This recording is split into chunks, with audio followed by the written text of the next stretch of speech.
Welcome to Guide Guru. We hope this video helps. You start by confirming accounts and updates.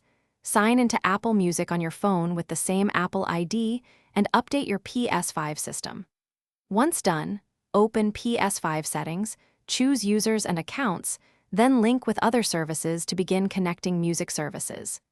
Make sure Remote Play or the Media Player app is installed if you plan to stream from another device. This immediate linking step hands you the keys to pair accounts and prepares the console to accept Apple Music streaming or remote playback. Now you authorize Apple Music. Select Apple Music under Link Services and follow the on-screen prompts to generate a pairing code or QR code. You will either enter that code in the Apple Music app on your phone or scan it with your iPhone camera. This step proves ownership and grants streaming rights. Once authorized, choose whether to play music directly on the PS5 or stream via Remote Play from your mobile device, and then configure audio output settings to your headset, TV, or optical output for optimal sound. Finish by testing controls.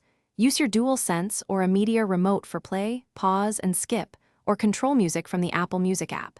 Save favorite playlists to your library for quick access.